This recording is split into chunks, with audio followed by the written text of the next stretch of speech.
Bharatiya Janata party ఒక ప్రజాస్వామికమైన party. Bharatiya Janata పార్టీకి straight fight తప్ప స్ట్రీట్ ఫైట్ ఉండదు. భారతీయ జనతా పార్టీ అని చేస్తే నేరుగా చేస్తారు తప్ప ఈ కుట్రలు కుతంత్రాలతో కూడిన రాజకీయాలు చేయదు.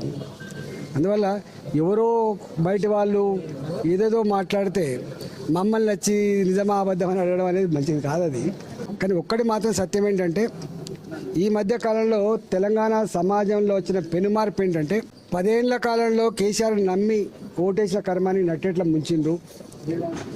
10 నెలలకే రేవంత్ రెడ్డి సర్కార్ కూడా మమ్మల్ని ముంచింది, నిండా ముంచింది. నేను జిమ్మదారి కల్లా రాజకీయ నాయకుడు. మీకు తెలుసు 20 ఏళ్ళుగా నేను ఏదైనా ఉంటే వాస్తవం ఉండే మాట్లాడే తప్ప వాస్తవం లేదు మాట్లాడాలి. గాలి వార్తల గురించి ట్యాప్ నిలబెట్టడం, కుటుంబ సభ్యుల ఫోన్ కూడా ట్యాప్ చేయడం, ఒకరి దావత ఒకరు పోకుండా ఉండడం, ప్రతిపక్ష పార్టీల నాయకులు పలకరించడం చేయడం అనేటువంటి పరిచయం నేర్పింది కేసీఆర్ గారు.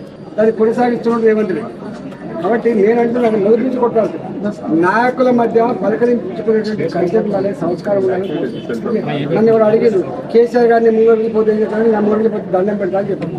నమస్కారం. కాబట్టి డెఫినెట్గా ఇలా కవిత గారు ఏదైనా మాట్లాడుతుంటో వాడిని అడిగాడు తప్ప నన్నే అడుగుతుంది. కాళేశ్వరం విషయంలో తప్పకుండా పార్లమెంట్ సభ్యుడిగా, ఇవాళ పార్లమెంట్ సభ్యుడిగా, ఆనాడు టీఆర్ఎస్ పార్టీలో ఉన్న మంత్రిగా నా బాధ్యత మా పార్టీ ప్రజాస్వామ్యాన్ని గౌరవించే పార్టీ, చట్టాన్ని గౌరవించే పార్టీ, న్యాయం వెలగాలని చెప్పి కోరుకునే పార్టీ కాబట్టి డెఫినెట్గా చెప్పేస్తాను.